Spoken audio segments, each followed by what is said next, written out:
Je tiens à l'annoncer en vidéo, mais maintenant, vous le voyez peut-être, mais il y a le bouton rejoindre à côté du bouton s'abonner. Pour ceux qui n'auraient pas vu les posts ou qui sont pas sur le Discord, d'ailleurs, c'est justement pour ça, rappelez-vous qu'il y a le lien du Discord de la chaîne en description. Si jamais voilà, vous voulez être tenu au courant de certaines actualités, c'est important parce que j'en parle pas en vidéo. Là, je fais quand même l'annonce en vidéo parce que voilà, c'est quelque chose d'assez important. Le bouton rejoindre, ça sert à quoi? Ça sert à ceux qui veulent souscrire à un abonnement pour la chaîne. C'est très simple, en gros, c'est un peu comme Netflix, un abonnement mensuel où vous pouvez soutenir des créateurs tous les mois. Il y a des trucs en plus, des emojis, des badges, des vidéos. Voilà, vous avez tout de toute façon qui est en bas, sachez juste que c'est disponible. Bien évidemment, je tiens à le rappeler, je ne vous incite jamais à dépenser de la thune. Si vous n'avez pas les moyens, soit vous gardez l'argent, et si vous avez les moyens, je suis pas la première priorité. Allez plutôt donner ça à des associations ou des trucs ainsi. C'est vraiment uniquement si vous voulez soutenir la chaîne. Important. Et puis de toute façon, si vous voulez mettre beaucoup plus que ce que j'ai mis, parce que j'ai pas mis des prix très exorbitants, je veux dire, le plus cher c'est 10 balles par mois. J'ai pas voulu être un connard. Si vous voulez dépenser plus, il y a toujours Atsuka qui est disponible, où là c'est des t-shirts à 50-60 euros. Donc voilà, si vous le voulez, c'est dispo, mais je vous incite pas. Et même si vous avez l'argent, je vous incite à faire autre chose que ça, c'est vraiment le dernier truc à faire. Mais si vous voulez soutenir la chaîne, c'est bien.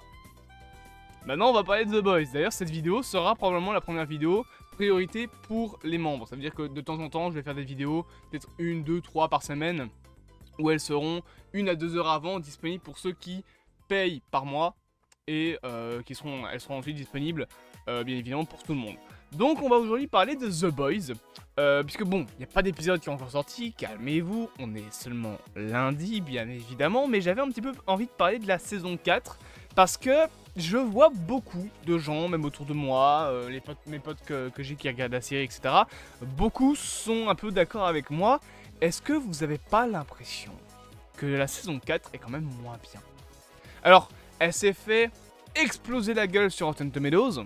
Mais en même temps, Rotten Tomatoes, voilà, hein, rien que quand tu dis le nom, t'attrapes un cancer. Parce que c'est vraiment le site d'agrégation de critiques le plus pourri du monde.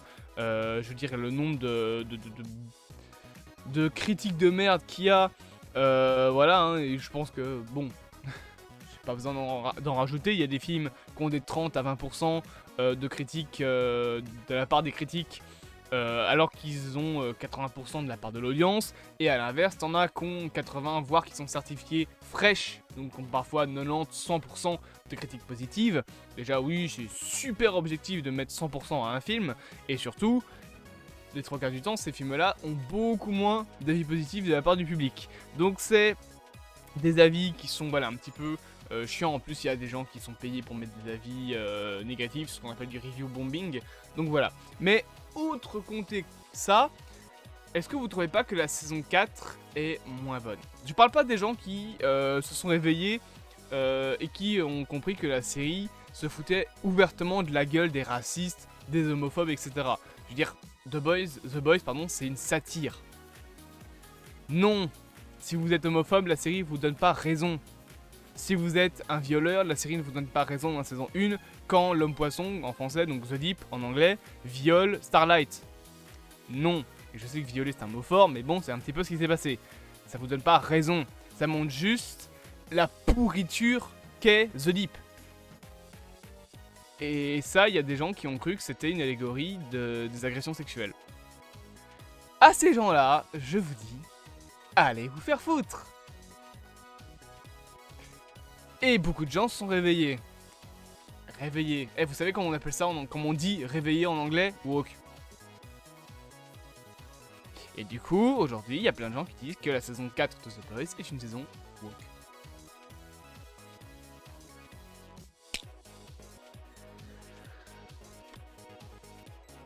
Bande d'abrutis, vraiment. Mais, autre que ça, je sais pas pourquoi, je trouve que la saison 4 est moins bien. Donc je ne parle pas de tout ce qui est les gens qui sont cons, hein. Je parle vraiment de la qualité même de la saison. Saison 1, 2 et 3 étaient vraiment cool. Mais je trouve que là, on tombe justement dans quelque chose où la sauce ne prend plus. Je vous l'ai dit, je suis pas fan du gore débile, du genre saut. Voilà, j'aime pas ça. Mais je trouve que là, le gore Et les blagues de cette saison sont moins intéressantes. Je veux dire, par exemple, le passage avec Homelander, alors je sais que beaucoup vont me dire que ouais, t'es une grosse merde parce que tu comprends pas la série, nanana. Je m'en fous. Vous pouvez m'insulter tant que vous voulez. J'ai déjà en tête une personne qui va me dire que je comprends pas la série et que je suis juste une merde. Et cette personne, je l'envoie se faire foutre. Mais plus sérieusement, le passage avec Homelander, qui oblige notamment les scientifiques à faire des trucs voilà, un peu dérangeants, je trouvais que ça avait, on va dire, un sens dans la vengeance d'Homelander. Mais par contre, la pièce où il bute tout le monde, ça n'a pas spécialement d'impact sur le reste de l'histoire. Donc pourquoi l'avoir mis? Autre que ça, Homelander est beaucoup moins pressant dans cette saison, je trouve. L'histoire de Ryan est à peine développée. Je veux dire, il y a quelques moments où on voit qu'Homelander essaye de le mettre devant, mais il n'y a jamais de confrontation avec Ryan et Homelander. Et en fait, le truc qui me dérange avec cette saison, c'est que ça se sent éperdument que c'est une saison de transition. Je l'avais déjà dit dans mes premières critiques, la saison 4, c'est une série qui va terminer ce que la saison 3 a commencé et mettre en place la saison 5, qui sera la dernière saison, où tous les enjeux doivent être exposant 1000. Et du coup, la saison 4 n'a d'utilité que de transitionner vers cette saison 5 et de créer les enjeux, notamment avec Butcher. Butcher qui, je rappelle, a un cancer. Ah oui, mais évidemment, ça va spoiler, hein, ça c'est un peu évident. Butcher qui, bah, du coup, dans l'épisode qu'on a vu précédemment, se rend compte que Joe, en fait, eh ben, il l'a halluciné, tout comme sa femme. C'est des hallucinations. En fait, il est pas là, Joe. Ce qui est ce que est pour le coup un plutôt bon truc, mais je sais pas. La sauce pour moi a du mal à prendre. Je trouve que la saison est moins intéressante. Il y a des personnages qui honnêtement ne servent à rien. Je veux dire, ils sont là juste pour remplir le scénario. J'ai l'impression un petit peu par exemple que Sage, elle sert pas à grand chose. Genre ok, au début elle avait une complicité avec Homelander, et après, ils se sont retrouvés obligés dans l'épisode précédent de la nerfer. En lui tirant une balle littéralement dans la tête. Parce que sinon elle était trop forte. Je veux dire, c'est quand même la personne avec le plus gros cerveau de l'univers. Au sens figuré du terme. Ce qui veut dire que c'est la fille la plus intelligente de la planète. C'est la personne la plus intelligente de la planète. Et elle continue à développer son intelligence sans cesse. Parce que son cerveau, encore une fois au sens figuré, grandit. Dans sa tête. Je ne pense pas qu'il grandit réellement au sens propre du terme. Parce que sinon elle aurait une tête qui ferait 3 km². Mais en tout cas, ses neurones se développent beaucoup plus vite que la normale. Et elle est de plus en plus intelligente. Ma question est comment est-ce qu'un personnage aussi intelligent peut se faire avoir aussi facilement à chaque épisode? Comment est-ce qu'elle n'a pas percuté que les boys allaient faire un truc? Pourquoi est-ce qu'elle n'a pas prévenu Homelander? Pourquoi est-ce qu'elle est allée...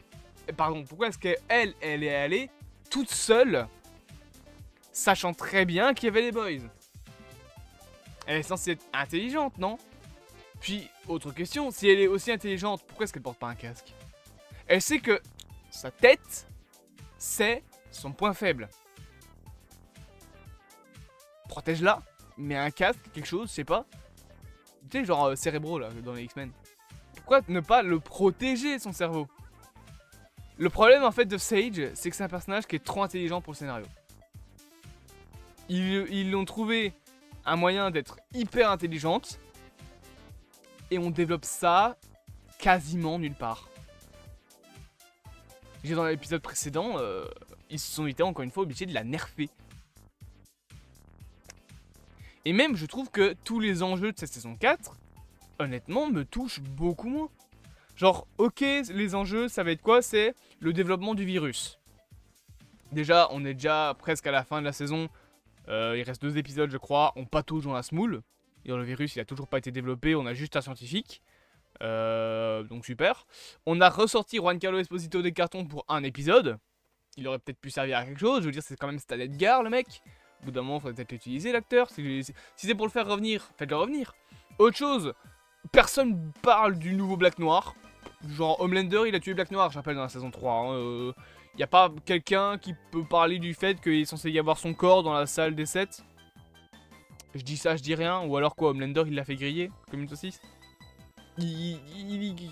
Pourquoi on parle pas de ça? Pourquoi on parle pas du fait que c'est plus le même Black Noir? On fait des blagues là-dessus, mais on n'en parle pas. C'est quand même important de savoir qu'il y a un membre des 7 qui s'est fait buter, non?